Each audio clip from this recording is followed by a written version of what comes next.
All right. Good morning, good afternoon, good evening, everyone. Welcome to the Resource Management Institute's Power Up series.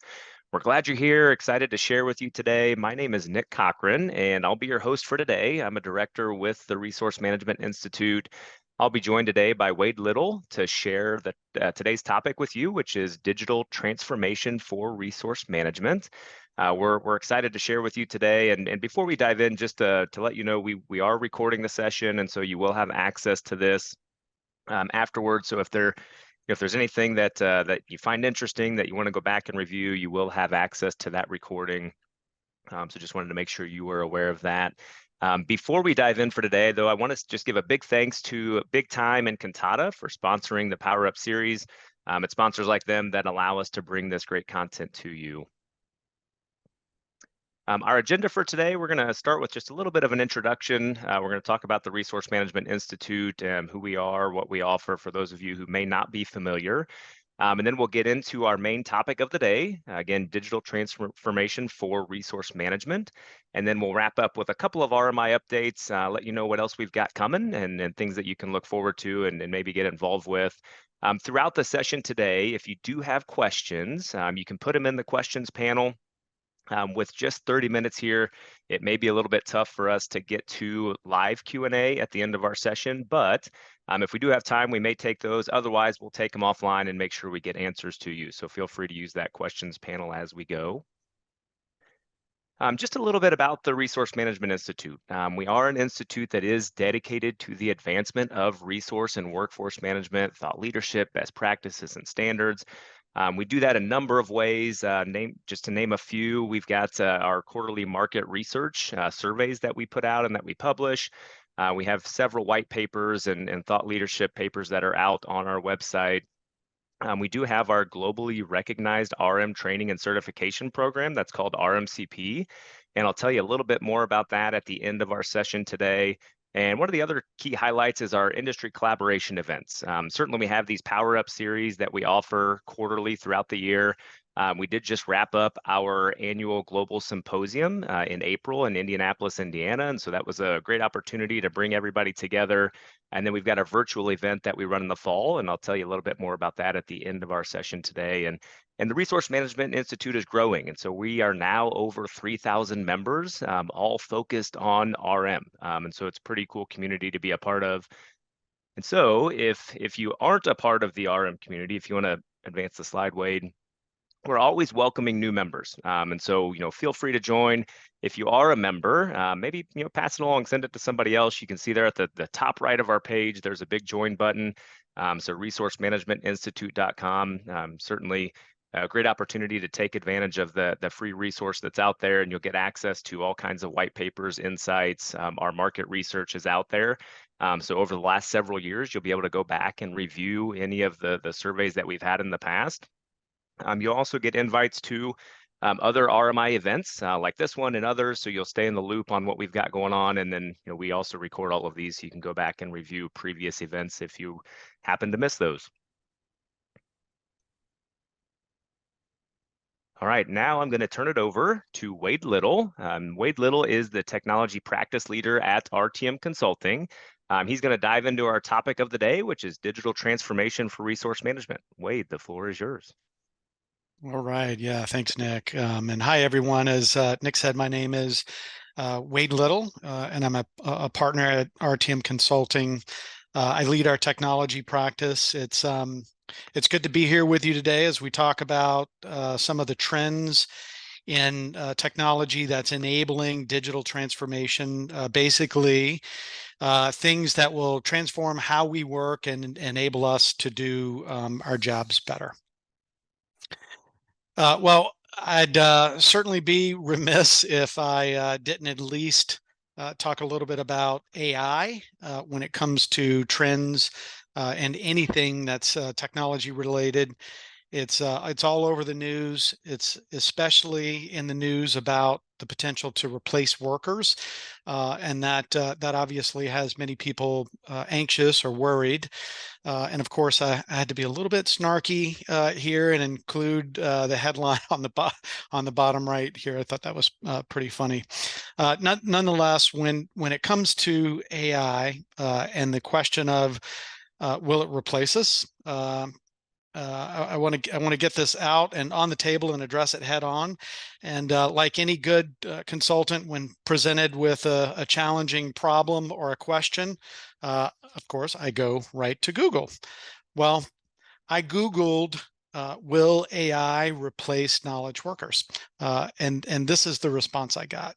So there may be some types of jobs that get replaced by AI, but not the type of work that we do.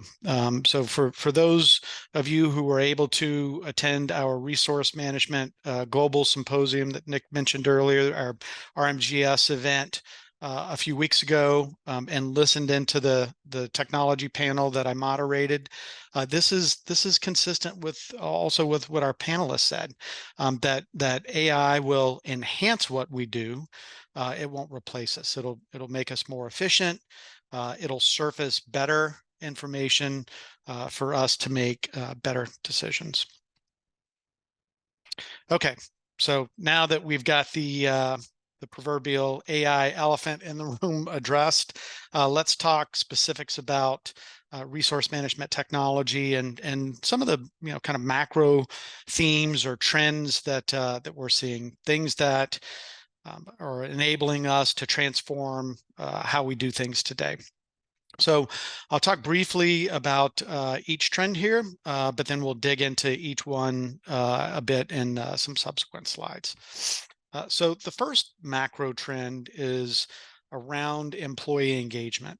In the services industry, people are everything. We already know that as resource managers, but there's been in the past more focus around the productivity of resources, and less around what they're interested in. I'm from the South, and there's an expression: when mama ain't happy, ain't nobody happy.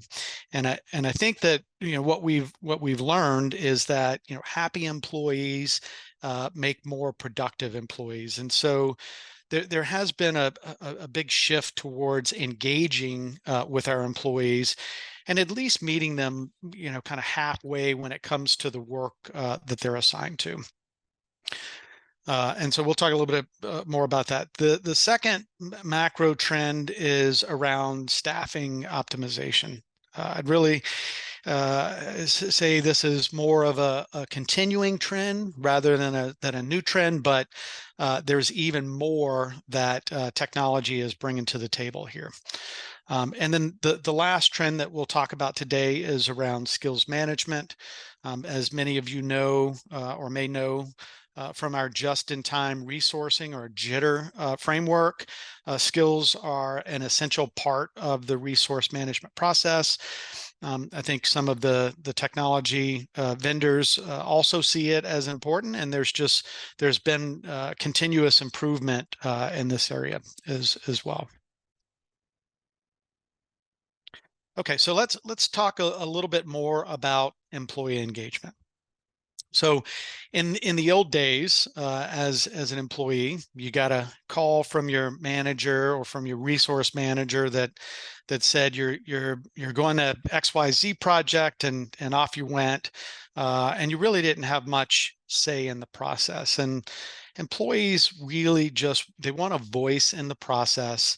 And for this to be at least a little bit more of a kind of a two-way discussion rather than just all one-sided. And so some of the capabilities that we're seeing here are, one, the ability for resources to see the opportunities that are out there and to express some interest in the ones that are of interest to them.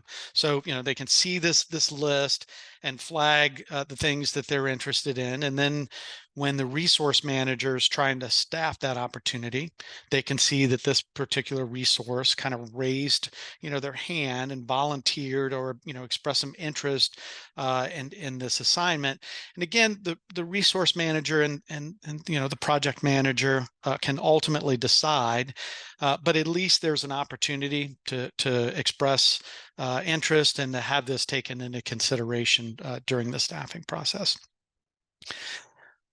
The second capability that's soon to be released, actually, by one of our sponsors here, is sentiment analysis. And so this is the ability to almost kind of do micro surveys throughout a project, with employees and customers, to get a better understanding or a pulse on how the project is going, and therefore, kind of understand the temperament of the employees and their level of satisfaction.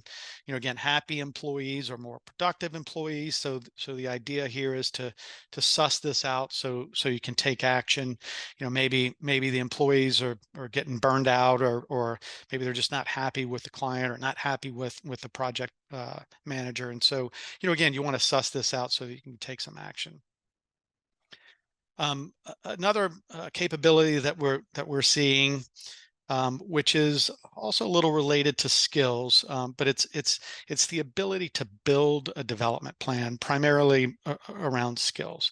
So, maybe you're a 2 in a particular skill, but you set a target of 3 or 4 based on the work that you're doing at this particular project. And the idea here is that you can create a whole kind of plan for advancing a list of skills, and even set some target dates for review. Maybe it's calendar based, so every 6 months, or every quarter, for example, or maybe it's based on the end of each assignment.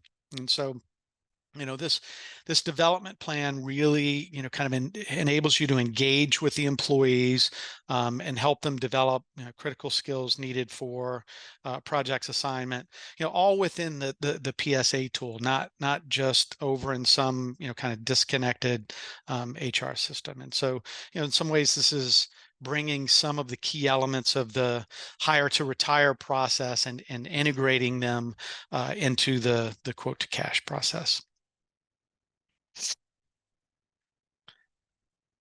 Okay, let's move on to staffing optimization and some of the capabilities that we're seeing there.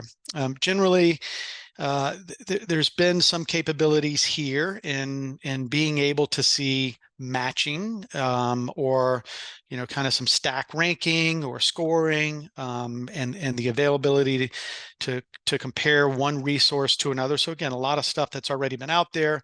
However, we're now starting to see a lot more information being presented during the matching process, and a lot more being kind of surfaced, particularly around financial data. So the idea here is that if you staff this particular resource, here's the impact on project margin, right? So maybe they're a more expensive resource than originally planned, for example, and now, instead of just putting that resource on the project without knowing the true implication, you can at least see what the financial impact of that resource assignment is. Another capability, and this one's really cool, is using AI and machine learning to optimize staffing across a team, or a practice, or the whole organization. So for the most part, a lot of the staffing in a PSA tool, historically, tends to be done in a serial fashion, right? Or kind of one by one. This capability allows you to staff at a more macro level. So, for example, let's say that, for project A, Bob and Sally are both good fits. Right, Bob might be a little bit better fit, but both could work. Yet On project B, Bob is the only fit. So if I'm doing this one at a time, I probably won't necessarily know that, and might staff Bob on project A because he scores, a little bit higher. But then in doing so, we'd miss out on being able to staff project B because now we have no matches, right? And so, if done optimally, I'd staff Sally on project A since she meets most of the core requirements and can get the job done, and then also staff Bob on project B, right? And so they're thereby optimizing staffing across a number of different projects, and so. Um, there's even the ability in here to place weights, on certain factors. So maybe skills match is the highest weight, and financial is lower, or vice versa, or maybe location is more important. But the key here is, you know, putting you in charge of what's most important, and letting the technology do the work and finding the right team based on those kind of weights and factors.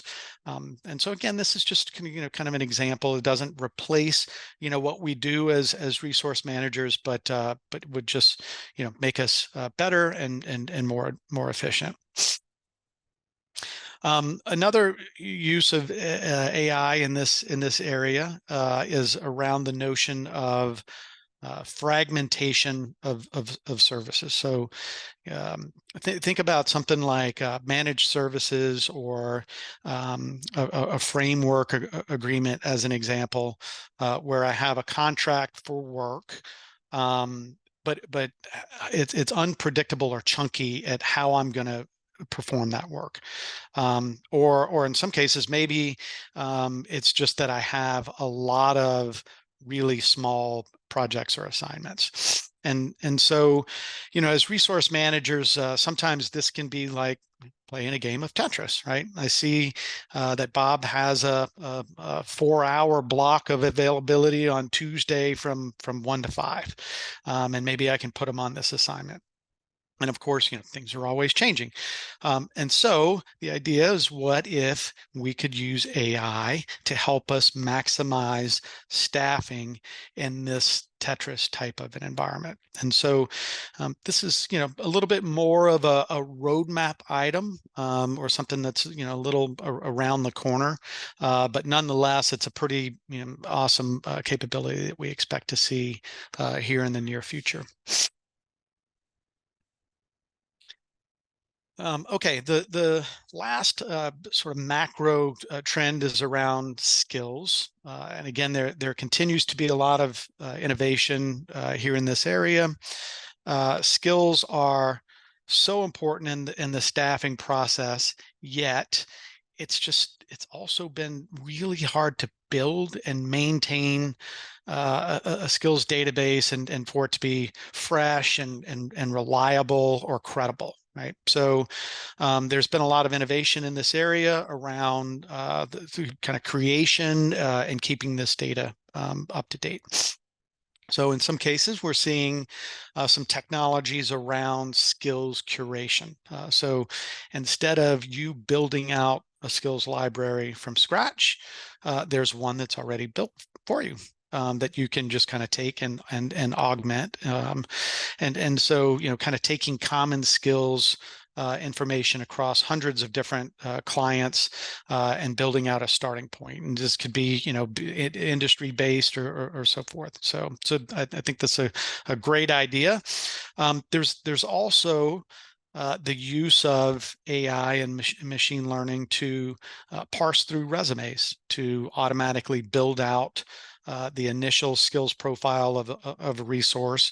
And to even extend this a little bit further, there's the ability to maybe use public information to help augment a resource's profile. So, for example, going out to something like LinkedIn, and pulling in information from places like that, to build out a resource's profile.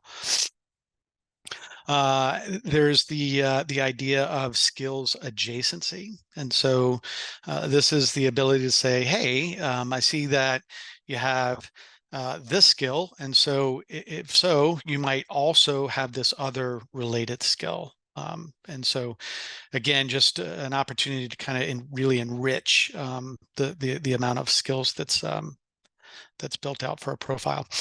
Then there's the idea of either auto update or at least auto prompting at the end of a project. So, I see that you worked on this particular project, and if you did you acquire these 5 skills? Yes or no? Or did you improve your rating on some skills for this particular project? Um, and then finally, if we've gotten all of the skills in and updated, why not have the ability to then build out a pre-formatted biography or bio or a profile that we can then share with a prospective client. So, um, all right. So, lots that we've covered here today on some of the trends happening in resource management technology, and hopefully some capabilities that are, going to help us do our jobs a little bit better. Again, the advancement of technology and use of AI is a good thing, right? We're not going anywhere anytime soon. So Nick, that's it for me on trends in resource management technology.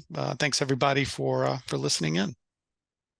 Awesome. Thanks, Wade. Appreciate your insights, and always good to hear about the things that our technology partners and vendors are focused on. And to your point, and the Resource Management Institute stance is that this technology is a good thing, and that may shift a little bit on what we're focused on, but certainly opportunities to take advantage of the technology that's out there to help us get better at what we're doing. So again, appreciate you being here, Wade, and thanks for your insight. I do want to just wrap up with a few things here, and just kind of share a little bit more about some of the resources we have and some of the upcoming events that you can take advantage of. And so just to hit a few of the highlights here for our RMI resources that you have the ability to take advantage of. Like I mentioned earlier, if you want to join the RMI, you'll have access to all of these things and the opportunity to participate in some of the events that we have listed here. So we do have all kinds of thought leadership out there, white papers that you can go and access. The RMCP Resource Center, that one is a little bit more exclusive, and so I'll talk about the RMCP credential here in just a minute. But when you become an RMCP, you do have access to the Resource Center, which has other kind of valuable information, other resources, tools, templates, those kind of things to help you with your resource management execution. RMI events, we have several events that go on throughout the year. We have these quarterly Power Up series, our annual event in the spring, and then we've got our virtual event in the fall that I'll, again, get to here in just a few minutes. And then we've got our research survey series. So if you have not participated in those, I encourage you to do so. And so you can learn about those by, again, joining the RMI. We'll let you know when those are out there. But you can also just go out to the Resource Management Institute website and check out if there's a survey that's open. You can participate in that. If you do, then we will also send you those results once they're done. And then we've got the RM maturity model. That's one of our, I don't know, I would say kind of our key resources that's out there. Have the opportunity to kind of go through and self-evaluate and look at the maturity model, see where is my organization today, and what can we do to move from a level 2 to a level 3, and what does that look like? And so just a good tool that's out there to help you to kind of see where you're at, do a little self-assessment, but then see how we can continue to improve.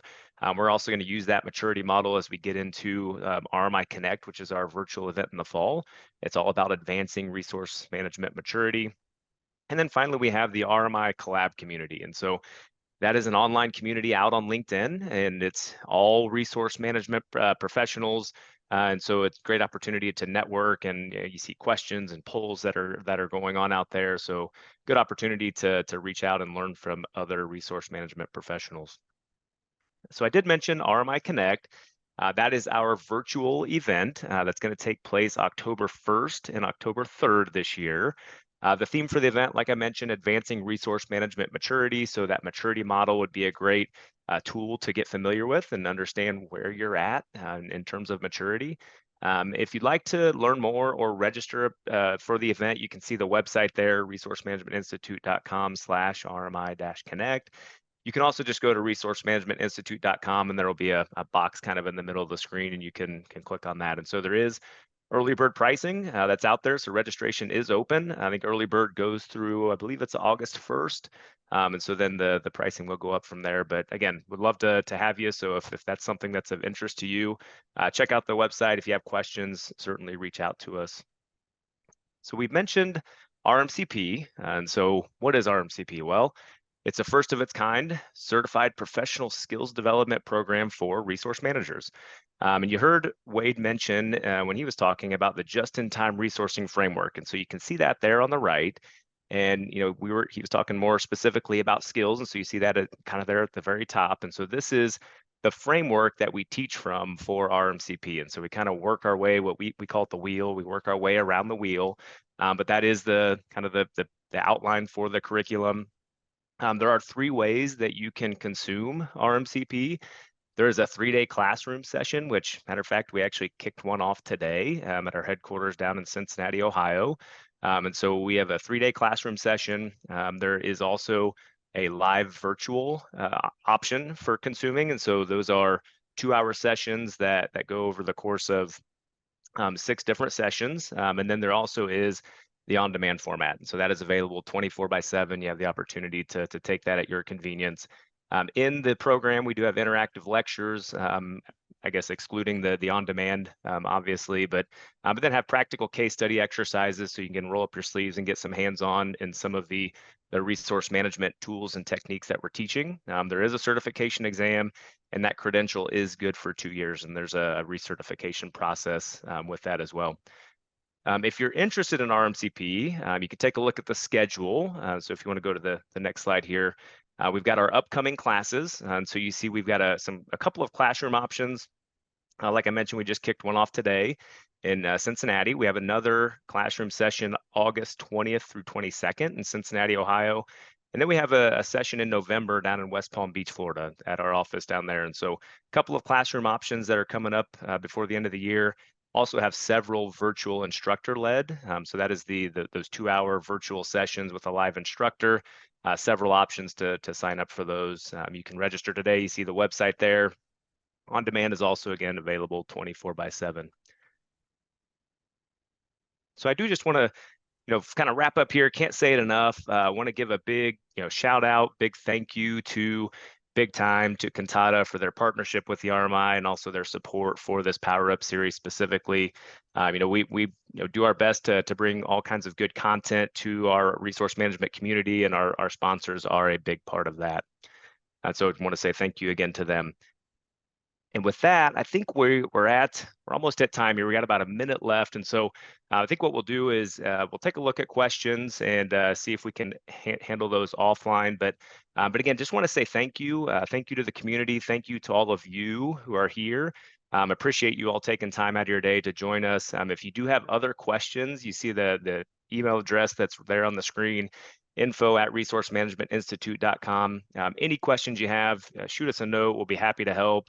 If we need to get on live, we'll get on a phone call with you and try to help you as best we can. So again, thank you for being here. Thank you, Wade, for sharing with us, and we'll see you at our next event.